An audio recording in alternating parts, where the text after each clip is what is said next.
안녕하세요. 서원장입니다. 오늘도 법정지상권과 관련된 그런 사건을 가져왔는데 조금 특이해서 가져오게 됐습니다. 자, 사건 번호는 2022 타경 61594 사건이고요. 파주 적성면 자장리라는 곳에 있는 주택입니다. 토지는 14.22평, 건물은 67.91평이라고 되어 있고요. 감정 금액이 지금 1억 8천 나온 게 3천만 원대까지 떨어졌어요. 네, 이렇게 지금 뭐 토지 제외 이렇게 나와 있는데 사건도 들어가 볼게요. 이렇게 보시면 토지는 14.22 그리고 건물 총 지금 53평 이렇게 돼 있는데 또 특이사항이 어떤 게 있냐면 파주시청에 문의한 결과 위반 건축물에 해당된다라고 되어 있습니다. 이거 불법 건축물이에요. 무허가 건물인 것 같고요. 원상 복구될 때까지 이행강제금이 부과될 수 있으며 원상 회복 시 경제적 가치가 소멸될 수 있음이라고 되어 있습니다. 그래서 지금 뭐 제시의 건물의 적법성 등에 대하여 평가 목적을 고려해서 뭐 이러한 점을 고려하지 않고 평가했으나 반드시 현장 확인 후 위반 건축물의 표기가 향후 미치는 불확실성을 고려한 후 경매 입찰에 참여하기 바람이라고 되어 있네요.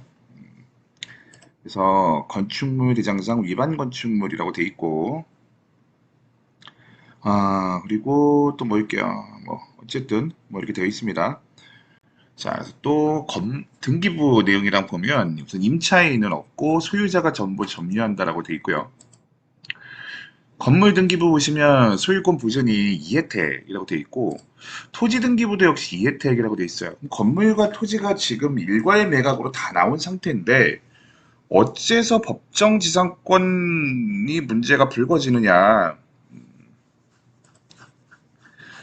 자, 바로 아까 좀 전에 얘기한 내용입니다. 건물 토지 소유자가 갖고 일괄 매각이에요. 근데 왜 법정지상권 문제가 발생하는 걸까?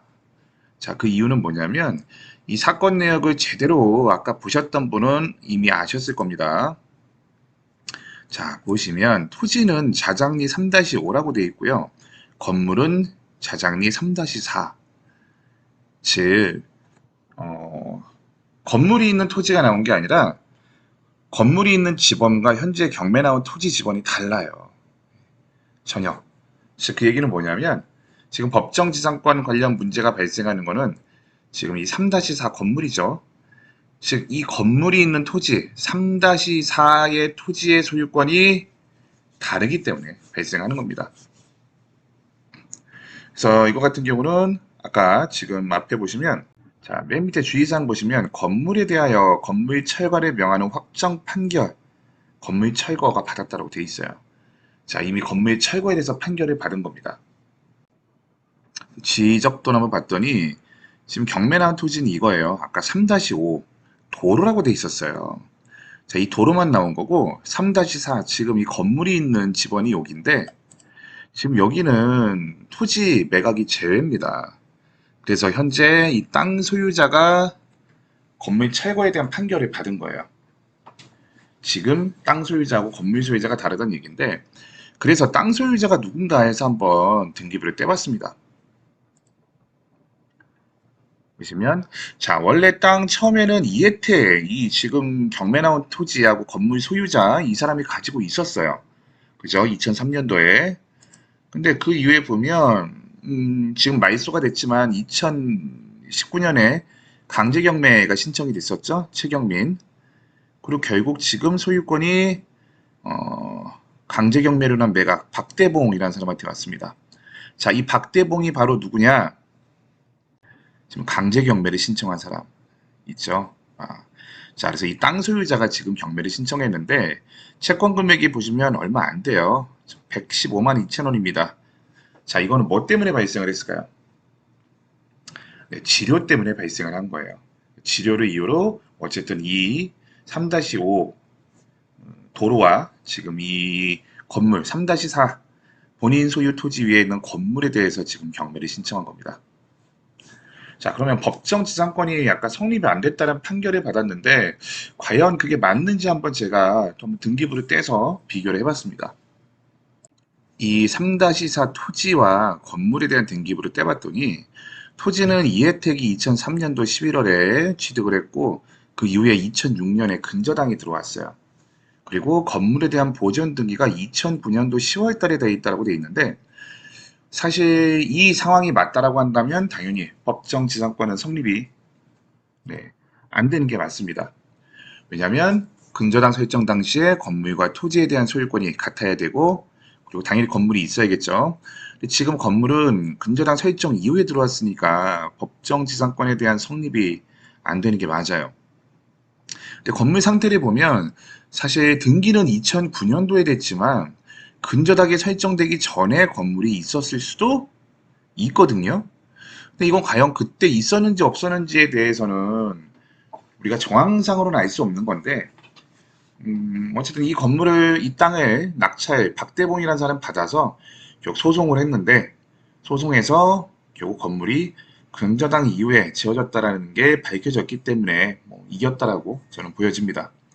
그래서 결국 박대봉이 지금 또 토지 박대봉이 그 3-4 건물과 3-5 토지를 지금 경매를 신청한 그런 상황이에요.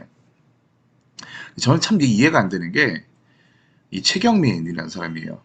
2019년도에 이 3-4 토지만 경매를 신청함으로써 지금 박대복이 낙찰을 받았는데 왜 굳이 그랬냐는 거죠. 자, 이 최경민이 강제 경매를 신청했는데 최경민은 이혜택에 대한 채권자라는 얘기거든요. 그리고 건물은 이미 2009년도에 보존 등기가 됐어요.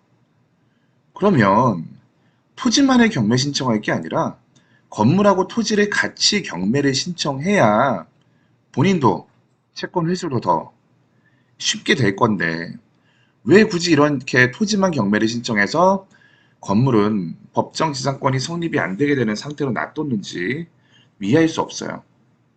자, 물론 가정해 볼 수 있는 건 뭐냐면 최경민이 이런 경매에 대해서 정말 잘 아는 사람이고 본인이 토지만 경매를 신청했을 때 법정 지상권이 성립이 안 된다라는 걸 알 수도 있죠. 그리고 박대봉은 결국 최경민의 지인이어서 낙찰을 받았을 수도 있고요. 뭐 이거는 어디까지나 뭐 가정이고 소설일 수 있는데 만약에 제가 이 최경민이란 채권자라면 토지만 경매를 신청하진 않았을 것 같아요. 건물까지도 경매를 신청했을 겁니다. 그래서 이 당시 박대봉이 낙찰받을 당시를 봤는데 그때 3-4 토지만 경매로 나왔던 거죠. 근데 이거를 1회차 때 박대봉이 4천만 원을 받았어요. 이게 뭐 결국 법정 지상권이 성립이 안 되니까 가장 좋은 케이스죠. 법정 지상권이 성립 안 되는 건물이 있는 땅을 낙찰받는 거. 제일 좋은 케이스이긴 합니다. 그러면 건물은 법정 지상권이 성립이 안 되기 때문에 당연히 아무도 낙찰을 받을 수가 없고요. 이 건물을 낙찰받을 수 있는 사람은 누구예요? 땅 소유자인 박대봉밖에 없겠죠. 그럼 결국 박대봉은 이 건물을 헐값에 받게 되는 그런 건데, 근데 지금 문제는 이게 아까 불법 건축물이었어요. 자, 그래서 이제 그 불법 건축물에 대한 불법 사항이 무엇인지는 제가 확인해 보진 않아서 모르겠지만 그 부분이 해결이 된다면 상관이 없는데 만약 그 부분이 해결이 안 된다면은 결국 매년 이행강제금을 계속 부과당하는 그런 상황이 나옵니다. 근데 만약 그런 부분을 해결할 수 있다라고 한다면 이 박대봉이라는 사람은 정말 큰 차익을 낼 수 있는 게 지금 감정평가를 보시면 감정평가가요. 건물에 대한 감정이 대부분이에요. 토지는 지금 감정평가 금액이 280만 원밖에 안 됩니다. 즉 1억 8천에 대한 감정은 결국 다 이 건물에 대한 감정인 건데 이 불법 건축물에 대한 부분이 해결이 된다면 그럼 이 1억 8천만 원짜리 건물을 지금 현재 아무도 낙찰받지 못해요. 뭐 더더욱 떨어질 때까지 계속 기다렸다가 진짜 헐값에 낙찰을 받고 이에 대한 위반 사항을 해결할 수 있으면 이거는 정말 아주 성공적인 투자가 되는 그런 케이스라고 봅니다.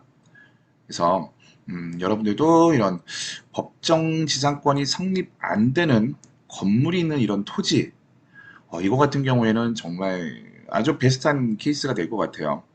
그래서 이 박대봉은 진짜 헐값에 이 땅과 모든 건물을 다 그냥 매입하는 상황이 되는 건데 이런 건물들 입찰해 보시면 아주 좋은 수익을 낼 수 있지 않을까 그렇게 생각을 해봅니다.